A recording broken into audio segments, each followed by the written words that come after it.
Di suatu masa yang jauh sebelum lahirnya Nabi Muhammad, tanah para nabi diwarnai oleh firman-firman yang tertulis dalam kitab-kitab suci. Di antara kitab-kitab yang diagungkan itu, Tanakh menjadi salah satu yang paling kuno dan penuh misteri. Kitab suci ini merupakan kumpulan tulisan utama dalam tradisi Yahudi yang terdiri dari 3 bagian utama: Taurat, Hukum, Nevi'im, Nabi-Nabi, dan Ketuvim, tulisan. Namun dalam pandangan Islam, kisah Tanakh ini memiliki sudut pandang yang berbeda, penuh dengan hikmah dan tanda-tanda kebesaran Allah Subhanahu wa Ta'ala. Islam memandang bahwa Allah Subhanahu wa Ta'ala telah mengutus banyak nabi sebelum Nabi Muhammad, dan kepada mereka diturunkan kitab-kitab suci sebagai petunjuk bagi umat manusia. Tanakh dalam pandangan Islam memuat sebagian dari wahyu yang pernah diturunkan kepada Nabi Musa, Taurat, dan nabi-nabi lainnya. Namun, umat Muslim meyakini bahwa isi kitab tersebut telah mengalami perubahan dan penyelewengan oleh tangan-tangan manusia seiring berjalannya waktu. Pada bagian pertama Tanakh, yaitu Taurat, umat Islam mengakui keberadaan kitab ini sebagai wahyu Allah Subhanahu wa Ta'ala yang asli, yang disampaikan kepada Nabi Musa. Namun, Al-Quran menegaskan bahwa isi Taurat yang kini tertulis dalam Tanakh tidak lagi murni. Dalam surah Al-Baqarah ayat 75, Allah Subhanahu wa Ta'ala berfirman, "Afatatma'una an yu'minu lakum, wa qad kana fariqun minhum yasma'una kalam Allah, thumma yuharrifunahu min ba'di ma aqaluhu wa hum ya'lamun." Apakah kamu masih berharap mereka akan percaya kepadamu? Padahal sebagian dari mereka mendengar firman Allah Subhanahu wa Ta'ala, lalu mereka mengubahnya setelah mereka memahaminya, sedang mereka mengetahui. Firman ini menjadi peringatan bahwa meski Tanakh memiliki akar wahyu ilahi, kebenarannya telah bercampur dengan tambahan manusia. Nevi'im, bagian kedua dari Tanakh, berisi kisah-kisah para nabi seperti Nabi Daud dan Nabi Sulaiman. Islam sangat menghormati para nabi ini, tetapi Al-Quran memberikan perspektif yang berbeda tentang beberapa peristiwa yang tercatat di dalamnya. Sebagai contoh, kisah Nabi Daud dalam Al-Quran menggambarkannya sebagai seorang nabi yang sangat adil dan beribadah kepada Allah Subhanahu wa Ta'ala. Ini berbeda dengan beberapa narasi dalam Tanakh yang menceritakan kelemahan manusiawi para nabi tersebut dengan cara yang dianggap tidak sesuai oleh umat Islam. Dalam Islam, para nabi adalah manusia, pilihan yang dijaga dari dosa besar, sehingga kisah-kisah mereka dalam Tanakh seringkali dipertanyakan keasliannya. Ketuvim, bagian terakhir dari Tanakh, adalah kumpulan puisi, hikmah, dan sejarah.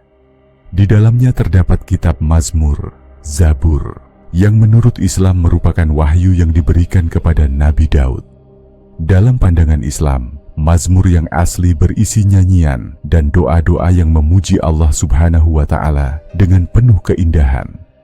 Namun, seperti bagian lainnya, Mazmur yang terdapat dalam Tanakh diyakini telah tercampur dengan kata-kata manusia.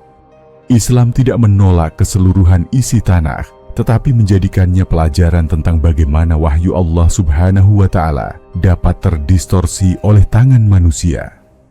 Al-Quran datang sebagai kitab terakhir yang dijamin kemurniannya untuk meluruskan kesalahan dan memberikan petunjuk kepada umat manusia.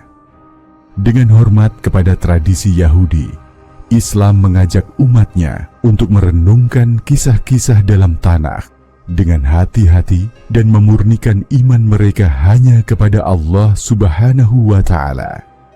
Demikianlah, Tanakh menurut Islam adalah sebuah kitab yang mengandung jejak wahyu Allah Subhanahu wa Ta'ala, tetapi telah tertutupi kabut perubahan manusia. Dengan Al-Quran sebagai cahaya kebenaran, umat Islam diajak untuk terus mencari hikmah dan mengarahkan hati kepada pesan-pesan ilahi yang hakiki. Di masa lalu, ketika dunia masih muda, dan peradaban baru mulai menemukan pijakannya. Bangsa Israel hidup dalam tanah yang dijanjikan kepada nenek moyang mereka, Abraham. Kisah mereka penuh dengan keajaiban, penderitaan, dan harapan, tercatat dalam tulisan-tulisan suci yang kelak dikenal sebagai Kitab Tanakh. Perjalanan ini dimulai dengan Musa, seorang pemimpin yang tak kenal takut, dipilih oleh Tuhan untuk membebaskan bangsa Israel dari perbudakan di Mesir. Di puncak Gunung Sinai, Musa menerima 10 perintah Tuhan yang menjadi dasar hukum moral bagi bangsa Israel. Teks-teks pertama yang kelak menjadi bagian dari Tanakh Torah diturunkan kepada Musa dan dicatat dengan hati-hati, sehingga setiap kata penuh dengan makna yang mendalam. Generasi demi generasi berlalu, bangsa Israel mengalami masa-masa keemasan dan kegelapan.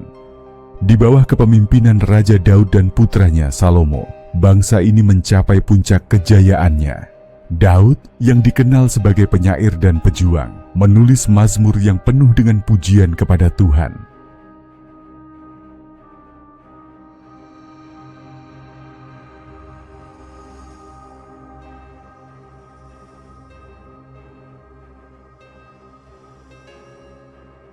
Sementara itu, Salomo dengan hikmatnya yang tiada tara menuliskan Amsal dan membangun bait suci yang megah di Yerusalem, pusat spiritual bangsa Israel. Namun, sejarah bangsa Israel tak selalu cerah. Setelah kematian Salomo, kerajaan terpecah dan bangsa Israel terpecah belah. Nabi-nabi diutus oleh Tuhan untuk memperingatkan mereka tentang bahaya penyembahan berhala dan ketidaktaatan.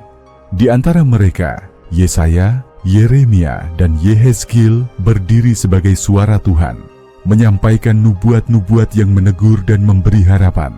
Tulisan-tulisan mereka yang penuh dengan nasihat dan peringatan dikumpulkan dan dihormati oleh bangsa Israel. Kemudian datanglah hari yang gelap ketika bangsa Israel ditaklukkan oleh Babilonia. Bait suci dihancurkan dan bangsa itu diasingkan ke negeri asing. Di tanah asing inilah, di tengah penderitaan dan kerinduan akan rumah, bangsa Israel mulai merenungkan kembali sejarah mereka. Di pembuangan Babel, tulisan-tulisan suci mereka mulai dikumpulkan, disalin, dan dipelihara dengan penuh kehati-hatian. Ketika masa pembuangan berakhir, dan bangsa Israel kembali ke tanah mereka, mereka membawa serta kitab-kitab yang telah mereka jaga dengan hati-hati. Ezra, seorang imam dan ahli kitab, memainkan peran penting dalam mengatur dan meneguhkan kembali hukum-hukum Tuhan. Bersama dengan Nehemia, yang membangun kembali tembok Yerusalem, Ezra memimpin bangsa Israel dalam upaya untuk kembali ke ajaran asli yang telah mereka terima dari nenek moyang mereka. Seiring berjalannya waktu, para rabi Yahudi mulai mendiskusikan dan memutuskan kitab-kitab mana yang benar-benar mencerminkan kehendak Tuhan dan layak dimasukkan dalam kanon suci. Pada abad pertama Masehi, di sebuah tempat bernama Yavne, para rabi berkumpul untuk menyelesaikan perdebatan ini. Mereka memilih kitab-kitab yang akan menjadi bagian dari Tanakh, kitab suci yang akan menjadi panduan bagi generasi Yahudi yang akan datang. Begitulah, dari masa ke masa, dari tangan ke tangan, kitab Tanakh disusun. Setiap teks, setiap kata, mencerminkan sejarah, iman, dan perjuangan bangsa Israel untuk tetap setia kepada Tuhan mereka. Dan kini, ribuan tahun kemudian, kitab Tanakh tetap menjadi sumber kebijaksanaan, pengharapan, dan inspirasi bagi mereka yang mencari kebenaran di dunia yang terus berubah. Penyusunan kitab Tanakh merupakan proses panjang yang melibatkan berbagai tokoh dan peristiwa penting dalam sejarah Yahudi. Berikut adalah beberapa tokoh dan peristiwa yang berperan dalam penyusunan Tanakh. Ezra adalah seorang imam dan ahli kitab yang memiliki peran penting dalam penyusunan dan pengaturan teks-teks suci Yahudi. Setelah kembali dari pembuangan Babel, Ezra berupaya untuk menegakkan kembali hukum Taurat di antara orang-orang Yahudi. Ia dianggap sebagai tokoh sentral dalam pengumpulan dan pengeditan bagian-bagian dari kitab Tanakh, terutama dalam menyusun Torah. Di suatu masa setelah kegelapan pembuangan Babel, ketika bangsa Israel mulai kembali ke tanah mereka, ada seorang pria bernama Ezra yang berdiri di antara puing-puing sejarah bangsa itu. Ezra adalah seorang imam dan ahli kitab, seorang yang sangat dihormati karena pengetahuannya yang mendalam tentang hukum Tuhan. Ia dipenuhi dengan semangat untuk memulihkan bangsa Israel, bukan hanya secara fisik, tetapi juga spiritual.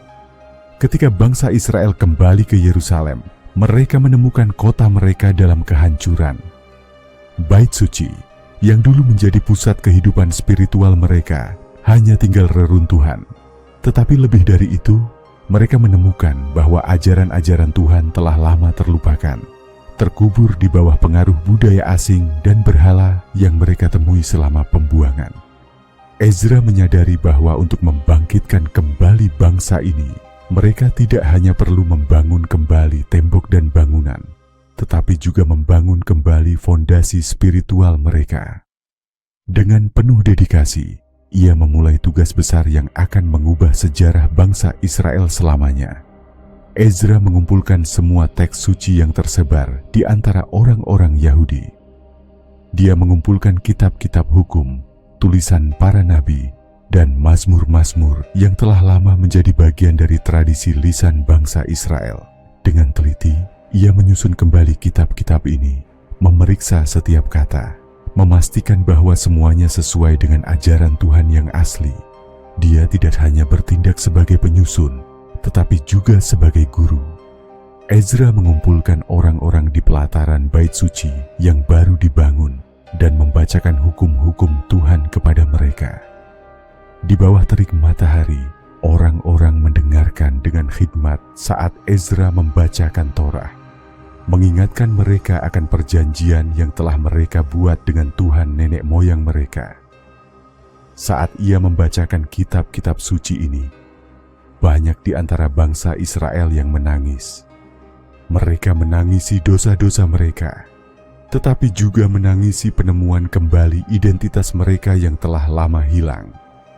Ezra tidak hanya memulihkan hukum-hukum Tuhan dalam tulisan, tetapi juga dalam hati rakyatnya.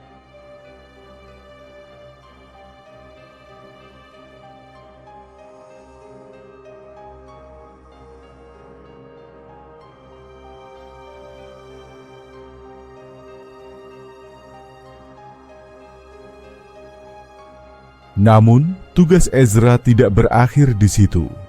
Dia memastikan bahwa ajaran-ajaran ini dipegang erat oleh generasi-generasi mendatang. Dia membentuk sekelompok ahli kitab dan rabi yang akan menjaga teks-teks ini, memastikan bahwa ajaran Tuhan tidak akan lagi terlupakan. Melalui usahanya yang tekun, Ezra berhasil menyatukan berbagai kitab menjadi satu kesatuan yang akan dikenal sebagai Tanakh, Alkitab Ibrani. Ia tidak hanya menyusun teks-teks ini, tetapi juga menanamkannya dalam jiwa bangsa Israel, menjadikannya panduan hidup mereka yang baru.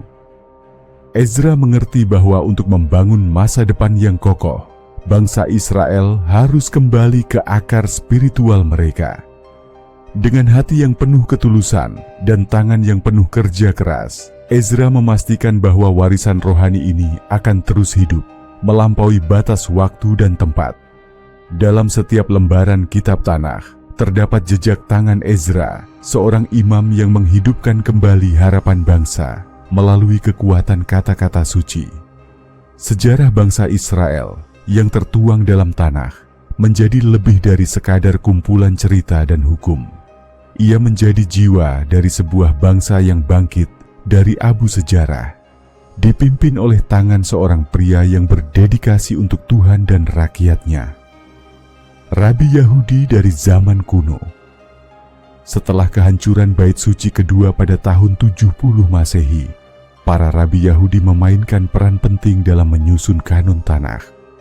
Konsensus mengenai kitab-kitab yang dimasukkan ke dalam Tanakh didiskusikan di beberapa sinode dan dewan rabbinik. Yang paling terkenal adalah Dewan Yavne, Jamnia, sekitar akhir abad pertama Masehi. Di zaman kuno, ketika Bait Suci kedua berdiri megah di Yerusalem, dan bangsa Israel berusaha mempertahankan identitas mereka di tengah dunia yang terus berubah, ada sekelompok orang bijak yang berdiri sebagai penjaga tradisi dan ajaran suci. Mereka adalah para rabi Yahudi, tokoh-tokoh yang tak hanya dikenal karena kebijaksanaan mereka, tetapi juga karena peran penting mereka dalam menyusun dan mengokohkan kitab Tanakh. Setelah kehancuran Bait Suci pertama dan masa pembuangan di Babel, bangsa Israel menyadari bahwa mereka harus mempertahankan ajaran-ajaran Tuhan agar tidak hilang di telan zaman.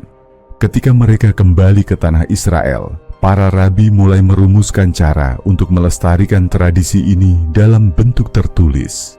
Mereka mulai mengumpulkan naskah-naskah kuno, cerita-cerita yang diwariskan secara lisan, serta nubuat-nubuat para nabi yang telah lama disampaikan.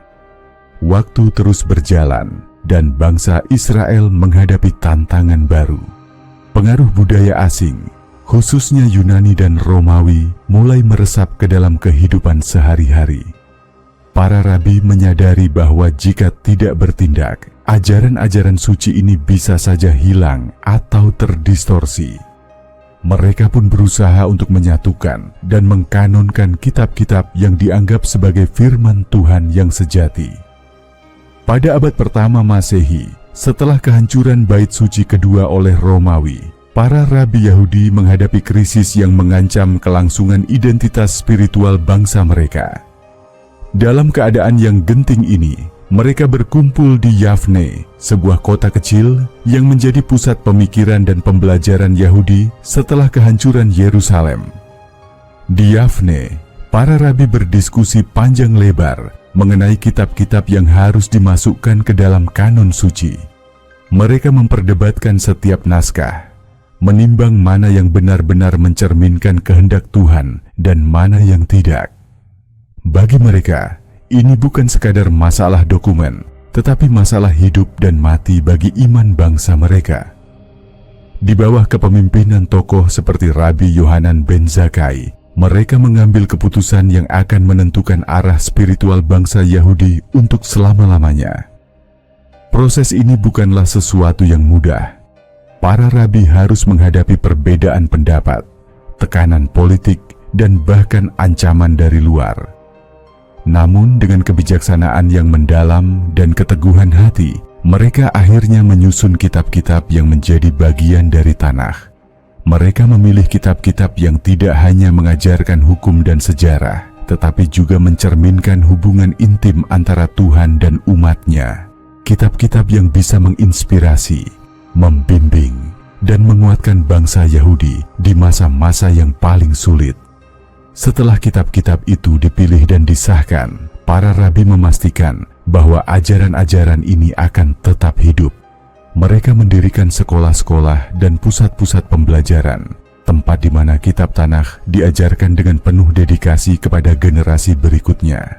Mereka mengajarkan bahwa kitab Tanakh bukan hanya sekadar teks kuno, tetapi juga panduan hidup yang terus relevan di setiap zaman. Dalam setiap halaman kitab Tanakh, terdapat suara para rabi Yahudi dari zaman kuno, suara-suara yang dengan tekun dan setia menjaga warisan spiritual bangsa mereka. Berkat usaha mereka, ajaran-ajaran ini tidak hanya bertahan, tetapi juga terus berkembang, menjadi fondasi iman Yahudi yang masih dipegang teguh hingga saat ini.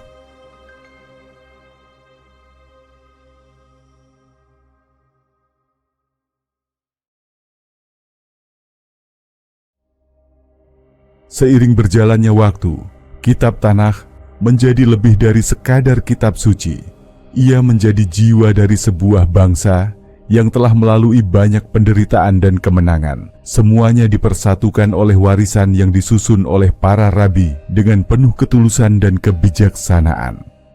Inilah kisah tentang bagaimana sekelompok orang bijak memastikan bahwa suara Tuhan tetap terdengar dari zaman ke zaman dalam setiap generasi. Peristiwa pembuangan Babel Periode ini adalah momen penting ketika teks-teks suci mulai lebih terfokus dan diperjelas. Ketika bangsa Israel berada dalam pembuangan di Babel, mereka mulai mengumpulkan, menulis ulang, dan memelihara tradisi lisan serta tulisan suci mereka yang kelak menjadi bagian dari Tanakh. Dalam sejarah panjang bangsa Israel, ada satu masa kelam yang dikenang dengan penuh kepedihan, namun juga dengan harapan yang kuat.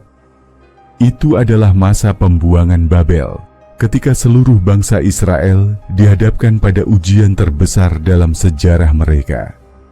Di tengah kehancuran dan keputusasaan, lahir sebuah kisah tentang penyusunan kitab Tanakh yang kelak menjadi dasar spiritual bangsa tersebut. Pada tahun 586 sebelum Masehi, pasukan Babilonia yang dipimpin oleh Raja Nebukadnezar menyerbu Yerusalem.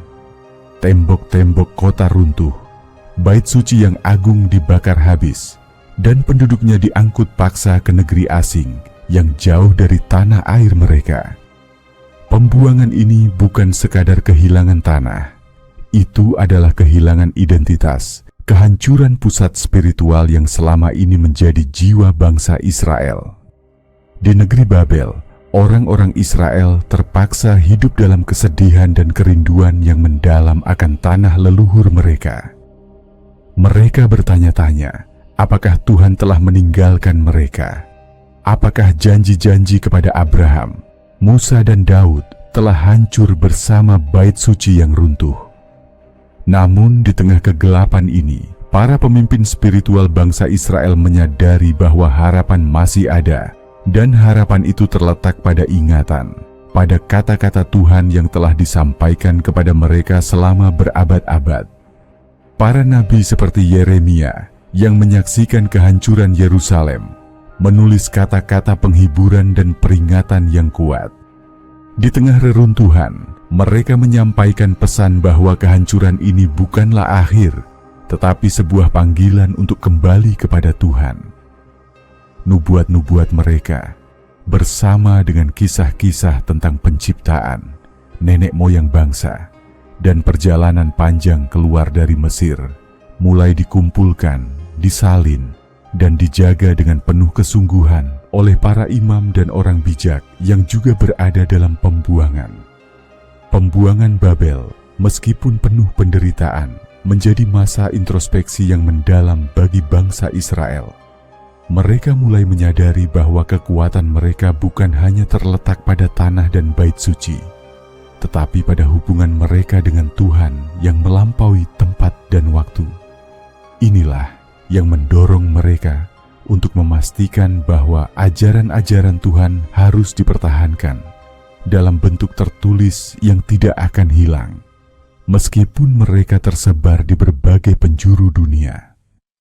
Di Babel, dalam pertemuan-pertemuan rahasia di rumah-rumah dan tempat-tempat peribadatan kecil, para imam dan ahli kitab bekerja tanpa lelah. Mereka mengumpulkan dan menyusun tulisan-tulisan suci yang telah diwariskan secara lisan dari generasi ke generasi. Dengan penuh kehati-hatian, mereka menyusun Torah, kitab hukum, serta kitab-kitab para nabi dan tulisan-tulisan lainnya. Setiap kata diteliti, setiap cerita dipelajari dengan seksama, memastikan bahwa semuanya sesuai dengan ajaran yang telah Tuhan berikan. Selama bertahun-tahun di pengasingan, kitab Tanakh mulai terbentuk. Ini bukan hanya sekadar koleksi tulisan, tetapi sebuah cermin yang memantulkan sejarah, kepercayaan, dan perjuangan bangsa Israel. Tanakh menjadi simbol ketahanan spiritual, pengingat bahwa meskipun bait suci fisik telah hancur, hubungan mereka dengan Tuhan tetap utuh. Ketika akhirnya Persia, di bawah Raja Kores, menaklukkan Babel dan mengizinkan bangsa Israel kembali ke tanah mereka, mereka membawa serta bukan hanya tubuh mereka, tetapi juga jiwa yang telah diperkuat oleh kata-kata suci yang mereka kumpulkan di Babel. Kembali di Yerusalem, mereka tidak hanya membangun kembali tembok dan bait suci, tetapi juga memperkuat fondasi spiritual mereka yang telah dibangun selama masa pembuangan. Kitab Tanakh yang disusun selama pembuangan menjadi fondasi bagi identitas mereka, sebuah warisan yang akan mereka jaga dengan sepenuh hati sepanjang masa. Dalam setiap lembaran tanah, ada jejak perjuangan, harapan, dan iman yang tak tergoyahkan, lahir dari abu-abu kehancuran dan dibentuk dalam api pengasingan. Pembuangan Babel yang awalnya terlihat seperti akhir, ternyata menjadi awal baru bagi bangsa Israel, awal dari penyusunan kitab tanah yang akan menjadi panduan hidup mereka, serta sumber inspirasi dan kekuatan spiritual yang terus diwariskan hingga generasi-generasi mendatang.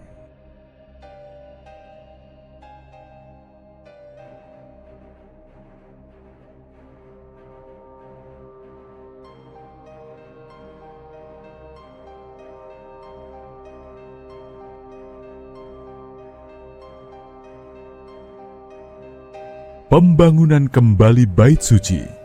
Setelah kembali dari Babel, di bawah kepemimpinan tokoh-tokoh seperti Zerubabel, Nehemia, dan Ezra, bangsa Yahudi memulai proses pembangunan kembali Bait Suci di Yerusalem. Proses ini juga termasuk penguatan kembali ajaran agama dan teks-teks suci yang berdampak pada penyusunan dan kanonisasi tanah. Dewan Yavne, Jamnia. Dewan ini yang diyakini berlangsung pada akhir abad pertama Masehi, dianggap sebagai salah satu peristiwa penting dalam finalisasi kanon tanah. Para rabi dan sarjana Yahudi mendiskusikan dan memutuskan kitab-kitab mana yang dianggap otoritatif dan harus dimasukkan dalam tanah. Pada suatu masa ketika dunia Yahudi berada di ambang perubahan besar, di sebuah kota kecil bernama Yavne, Jamnia, berkumpullah sekelompok orang bijak yang akan menentukan arah spiritual bangsa mereka untuk selamanya. Ini adalah masa setelah kehancuran Bait Suci. Kedua pada tahun 70 Masehi, ketika Yerusalem hancur di bawah kekuasaan Romawi, dan bangsa Israel kembali dihadapkan pada ancaman kehilangan identitas spiritual mereka. Di tengah kekacauan ini, muncul seorang rabi besar bernama Yohanan bin Zakkai, yang berhasil melarikan diri dari Yerusalem yang terkepung dan mendirikan pusat pembelajaran Yahudi di Yavne. Di kota ini, jauh dari hiruk-pikuk perang dan kehancuran, ia dan para rabi lainnya mulai mengumpulkan kembali bangsa Israel, menghidupkan kembali tradisi yang hampir terkubur oleh kehancuran. Yohanan bin Zakkai menyadari bahwa dengan runtuhnya Bait Suci, yang selama ini menjadi pusat ibadah dan kehidupan spiritual bangsa Yahudi, perlu ada landasan baru yang akan mempertahankan identitas dan ajaran mereka. Disinilah peran kitab tanah menjadi sangat penting. Para rabi di Yavne mulai mengarahkan perhatian mereka pada penyusunan dan kanonisasi kitab-kitab suci yang akan menjadi panduan bagi bangsa Yahudi di masa yang penuh ketidakpastian ini. Maka dimulailah pertemuan-pertemuan panjang di Yavne, di mana para rabi berdiskusi dengan penuh kesungguhan. Di hadapan mereka terhampar berbagai kitab yang telah lama menjadi bagian dari tradisi lisan dan tulisan bangsa Israel. Torah, kitab para nabi, Mazmur, Amsal, dan banyak lagi. Pertanyaan besar yang mereka hadapi adalah, kitab mana yang akan dimasukkan ke dalam kanon resmi? Kitab mana yang benar-benar mencerminkan kehendak Tuhan dan layak dijadikan pegangan bagi seluruh bangsa Yahudi? Perdebatan di antara para rabi seringkali berlangsung sengit. Ada yang berpendapat bahwa beberapa kitab, seperti kitab Yehezkiel dan Pengkhotbah, terlalu kontroversial atau sulit dipahami. Ada pula yang mempertanyakan nilai kitab-kitab yang mungkin lebih bersifat sastra atau filosofi, seperti kitab Kidung Agung. Namun para rabi dengan kebijaksanaan mereka tidak hanya menilai teks-teks ini dari sudut pandang teologis, tetapi juga dari bagaimana kitab-kitab ini mencerminkan kehidupan, perjuangan, dan hubungan antara Tuhan dan umatnya. Setelah diskusi panjang dan penuh pertimbangan, Dewan Yavne mulai mencapai konsensus. Kitab-kitab yang diakui memiliki nilai spiritual dan teologis yang mendalam disahkan sebagai bagian dari kitab Tanakh. Torah yang berisi hukum-hukum Tuhan menjadi inti dari kanon ini. Kitab para nabi yang mengingatkan bangsa Israel akan panggilan mereka dan mengajarkan tentang moralitas dan keadilan juga dimasukkan. Tulisan-tulisan lain yang memberikan pengajaran kebijaksanaan, pujian, dan renungan spiritual disusun dengan hati-hati untuk melengkapi kitab Tanakh. Melalui proses ini, kitab Tanakh menjadi lebih dari sekadar kumpulan teks-teks suci. Ia menjadi cermin dari sejarah panjang dan kompleks bangsa Israel, serta panduan spiritual yang akan bertahan melampaui masa-masa sulit. Dewan Yavne telah memastikan bahwa meskipun bait suci telah hancur, hubungan spiritual bangsa Israel dengan Tuhan tetap hidup dan utuh dalam bentuk kitab Tanakh. Dari Yavne, para rabi menyebarkan kitab-kitab suci ini ke seluruh komunitas Yahudi di dunia, menjadikan Tanakh sebagai pegangan utama dalam kehidupan mereka. Kitab ini menjadi sumber kebijaksanaan, penghiburan, dan pengharapan bagi setiap generasi Yahudi yang menghadapi tantangan baru di dunia yang terus berubah. Begitulah, di kota kecil Yavne, di bawah bimbingan para rabi bijak, kitab Tanakh disusun dan diresmikan sebagai kanon suci. Dan hingga kini, ribuan tahun kemudian, keputusan yang dibuat di Yavne masih bergema, menjadikan kitab Tanakh sebagai salah satu warisan spiritual terbesar yang pernah ada, menghubungkan masa lalu dengan masa kini, dan memberikan cahaya bagi masa depan bangsa Yahudi. Penerjemahan Septuaginta. Meskipun ini adalah terjemahan Yunani dari Tanakh dan bukan bagian dari penyusunan teks asli, proses ini mencerminkan pentingnya konsolidasi teks-teks suci Yahudi.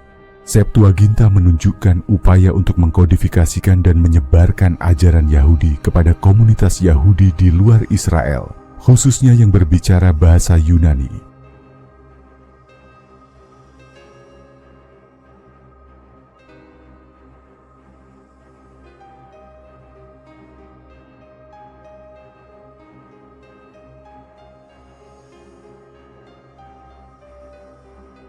Di Alexandria, sebuah kota di Mesir yang terkenal sebagai pusat intelektual dan kebudayaan pada masa itu, terjadi peristiwa besar yang akan memengaruhi sejarah teks suci Yahudi selamanya.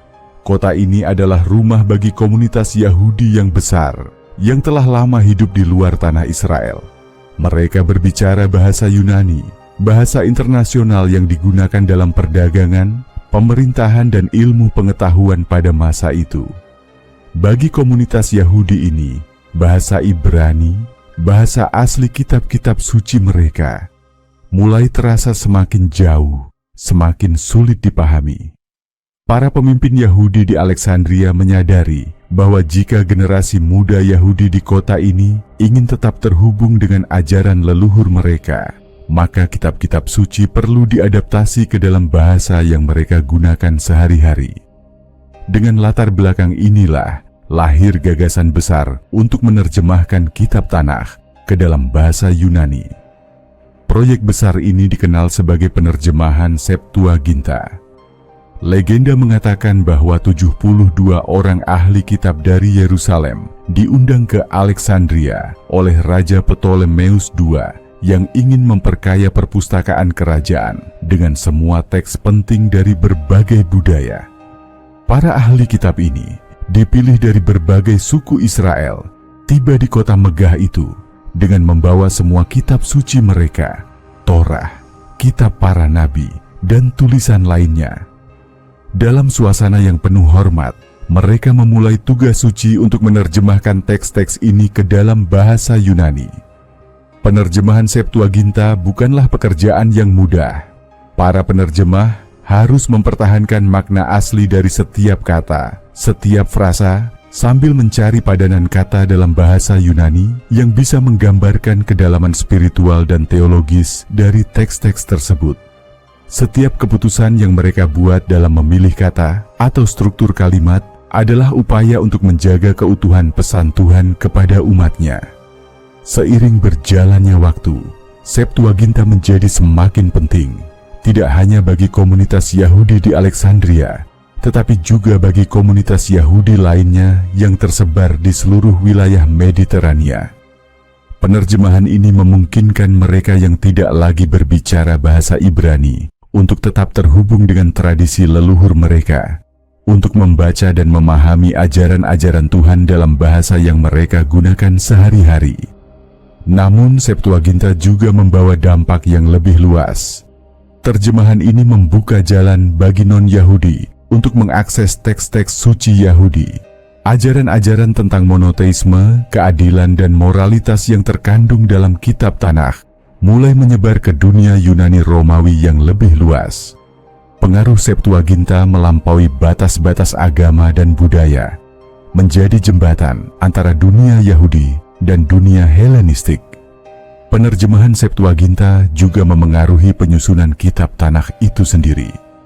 Ketika para rabi Yahudi di tanah Israel mulai menetapkan kanon Tanakh, mereka mempertimbangkan bagaimana kitab-kitab ini telah diterjemahkan dan dipahami dalam bahasa Yunani.